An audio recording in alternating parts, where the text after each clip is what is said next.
Les gars, on l'a fait. Merci Paris. Paris qualifié face à Dortmund, 2 buts à 0.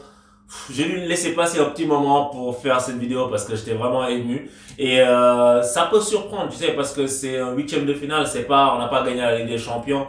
Mais en fait, c'est toute la frustration, les déceptions de ces dernières années. On n'arrivait pas à passer les huitièmes, qui fait qu'on ressent un grand ouf de soulagement aujourd'hui. Et puis c'est très bon pour la suite parce que ce que j'ai vu aujourd'hui, je suis vraiment très très fier de mon équipe. Il y a eu quelques moments où j'étais pas content, j'ai hurlé derrière ma télé, mais je suis très content. Tout le monde était très très concerné. En première mi-temps, j'ai vu un Neymar en mode papa. Neymar, il y a, oh là là là là là, quel match il a fait. Déjà, moi je me disais, ok, le match ça va se jouer sur le fait de savoir si les Parisiens vont mettre de l'intensité ou pas. Parce qu'en Champions League, si tu mets pas d'intensité, t'es dead.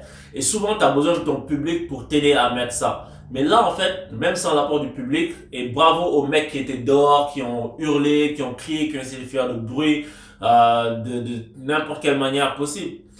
Les mecs ont mis l'intensité. Et les mecs étaient très sérieux dès le début. Et Neymar, première action, tu vois, il harcèle la relance. Et puis le gars revient vers son gardien. Et pressing de Cavani aussi. Le goal dégage en touche. Je me suis dit, on est bien. Idrissa Gueye, Paredes, c'était un très très grand milieu de terrain. Tout le monde a été bon. Tout le monde a été bon. Tous les titulaires. Parce que Kimpembe, le match qu'il fait aussi, c'est un match extraordinaire. Sur une ou deux actions, j'ai hurlé après lui. Mais en général, il a été très très bon. Et Idrissa Gueye, gratteur de ballon. C'est ça qu'on veut voir. Mec, Idrissa Gueye, quand il est concentré, tu peux pas ne pas être content. Et là, il était concentré. Il faisait ce qu'on lui demandait, des tacles à l'arraché, etc., des jaillissements. Et j'ai aimé l'organisation du PSG. Aujourd'hui, j'ai vu un PSG collectif. Parce que l'organisation était telle que ça coulissait extrêmement bien. Malgré un bloc super bas de Dortmund, le PSG a su prendre son temps pour trouver la faille. Et à un moment donné, ils avaient même du mal à trouver la faille. Mais ils ont quand même fait tourner le ballon, etc. Parce que Dortmund, ils étaient en 5-4-1 sur les phases défensives. Et ce que ça a causé, c'est que surtout sur le côté de Bernat, il n'y avait pas de solution. Parce que Bernat, quand il recevait le ballon dans une position avancée, il était arrêté. Pourquoi? Parce que Neymar rentrait dans le cœur du jeu et puis il rentrait trop tôt dans le cœur du jeu. Du coup, Bernat, quand il arrive, il n'y a plus personne pour rentrer, amener un défenseur pour que lui, il puisse dédoubler. Donc, il arrivait toujours arrêté. Donc, c'est pour ça qu'il n'a pas pu faire de différence sur son côté. Mais Juan Bernat, je t'aime. Jean Bernard, tu es un très bon joueur de football. Bernat, il ne déçoit jamais en Ligue des Champions. Comme je dis, le gars est bloqué sur son côté. Il a décidé de foncer de l'autre côté, en pleine surface pour mettre un coup de pied, je sais pas quoi, deuxième poteau. Bernat, tu es ma vie. Tu es bon. Oh là là.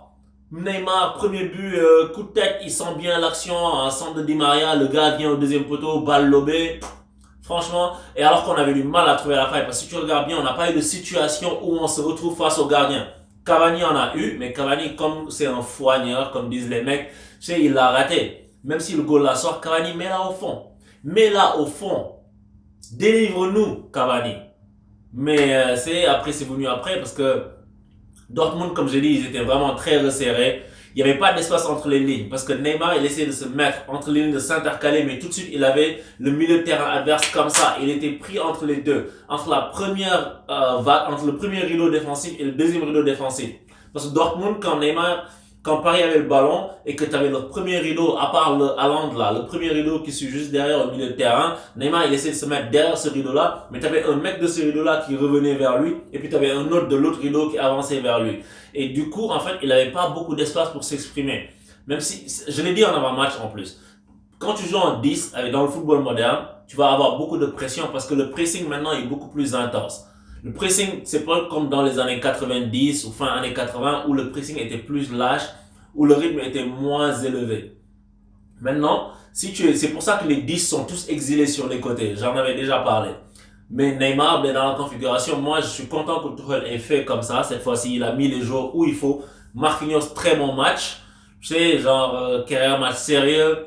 Même Courza, il a fait une bonne rentrée. Mais ce que je disais, c'est donc du coup, Neymar, il avait du mal à trouver un espace pour bien s'exprimer. Mais sur les efforts défensifs, il était présent. Et ça donnait de la vivacité, ça a donné une force au collectif. Et moi, j'étais très impressionné, très surpris dans le bon sens quand j'ai vu que sur le but du PSG, l'ouverture du score, Neymar il a célébré comme s'il était dans un stade de 50 000 personnes. Et ça te montre que les intentions que les gars avaient, ils étaient là pour gagner. Ils étaient là pour passer, pour se qualifier, pour briser le signe indien, je sais pas quoi, déjouer, je sais pas, le chat noir. Et c'est ça que j'ai vu en premier temps. Et le fait de marquer tout de suite avant la fin, juste avant la fin, ben ça te met un coup sur la tête de Dortmund. Et j'ai vraiment beaucoup aimé la première mi-temps du PSG. Donc c'était un match extrêmement sérieux de la part du PSG. Bien, Dortmund a été maîtrisé malgré 2-3 frayeurs qu'ils ont pu causer au PSG. On a vu que le plan de jeu de cette équipe-là, c'était de rester derrière et puis d'attaquer très vite sur les côtés. Donc leurs attaques se passent sur les côtés avec des latéraux qui sont ultra offensifs. Il y en a un quand il d'abord il centre, c'est l'autre qui réceptionne des fois.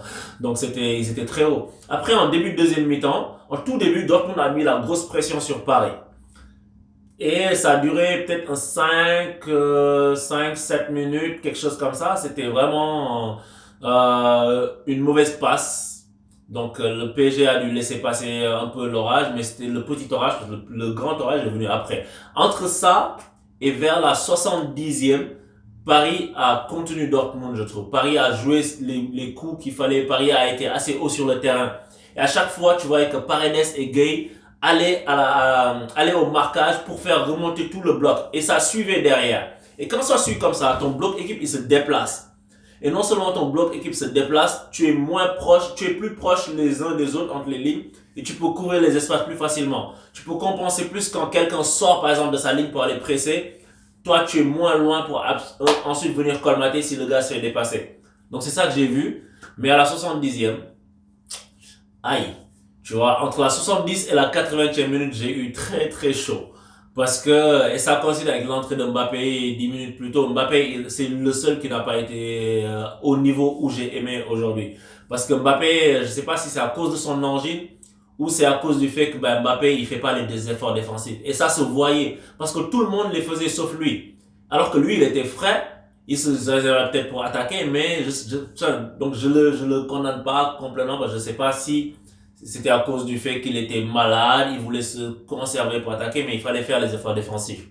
Et si tu peux pas, alors rentre pas. Donc c'est ça que j'ai pensé de la rentrée de Mbappé, mais entre la 70 et la 80e minute, on était trop bas. Et non seulement on était trop bas, mais ce qui m'a dérangé, c'est dans le fait d'être bas, on n'était pas au contact. Je pense que vers la 70e, on a plongé physiquement. Parce qu'on n'est pas habitué à mettre de l'intensité comme ça pendant très longtemps dans un match.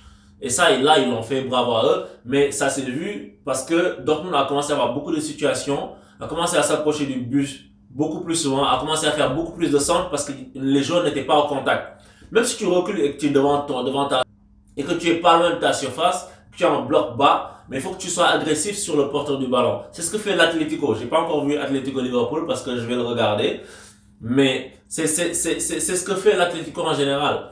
Ils se mettent pas loin de leur surface, mais ils sont très agressifs. Et PSG a manqué d'agressivité pendant ces 10 minutes-là. Et donc, ça fait qu'on a eu des situations très chaudes devant le but de Navas, qui a pu soulager un peu en dégageant des ballons très chauds. Mais après, il y a eu vers la 86e, il y a eu l'échauffourée avec l'expulsion d'Emre Can. Ça a permis de gagner du temps non seulement, et puis de sortir les mecs du match, quoi. Après, on est en convalescence. Je trouve que c'est très bien ce qu'on a fait. Ce match-là va peut-être nous servir pour avoir la confiance pour jouer les autres matchs en avançant. Parce qu'à un moment donné, dans le match, j'ai beaucoup aimé le fait qu'on avançait. On défendait en avançant. Juste ces 10 minutes de flottement là où on était en train de reculer, ça, il faut corriger ça. Il faut voir pourquoi les gars ont eu peur de ça. Mais un match de foot, ça dure 90 minutes. Et on peut pas être au top pendant 90 minutes. Donc c'est passé pour nous. Très content de la qualification. À la fin du match aussi, les images étaient incroyablement belles. Les images de célébration avec les supporters, les gars debout derrière le virage Auteuil, le public du parc, c'était beau. Franchement, j'étais ému. J'étais vraiment ému, tu sais. Il y a que le football qui peut me faire ça. C'est PSG, c'est la seule équipe qui peut m'énerver, mais ça, c'est aussi eux, ils peuvent te transmettre des émotions à longueur d'année. C'est incroyable. C'est pour ça qu'on aime le football. Football, c'est le plus beau sport, c'est la plus grande aventure humaine qui existe, collective, qui existe. C'est incroyable. Donc je suis très content. On va voir maintenant tranquillement ce qui va arriver pour les quarts de finale. Bravo à Paris, bravo pour la qualification. Maintenant il faut aller jusqu'au bout. Et les quarts de finale, c'est pas encore, on est loin, loin, loin de la finale, mais je suis content. C'est Dortmund, c'est pas le Barça, mais on prend quand même. C'est très bien. Et j'espère que les gars vont pouvoir fêter ça et que les autres matchs à venir vont pouvoir se jouer avec un public. Parce qu'ils ont fait ce que j'ai dit, huis clos ou pas, on a gagné. Ça, c'est très bien. Mais c'est sûr qu'avec un public, c'est des soirées européennes mémorables. Parce que ça, c'est un truc de légende. Tu sais, les gars sortent, légende dans le fait que les gars sortent pour célébrer avec les supporters d'or, c'est du jamais vu. Tu vois. Mais donc bravo au PSG, bravo à Paris, bravo au Neymar, homme du match selon moi. Tu as été au niveau. Après, les mecs ont plongé physiquement un peu, mais Neymar en mode papa aujourd'hui, tu as montré que tu étais un très grand joueur. Mbappé, repose-toi et puis reviens plus fort. Et les gars, tant que vous vous la racontez pas, on va passer. Aujourd'hui, vous avez été des guerriers, vous avez été des hommes.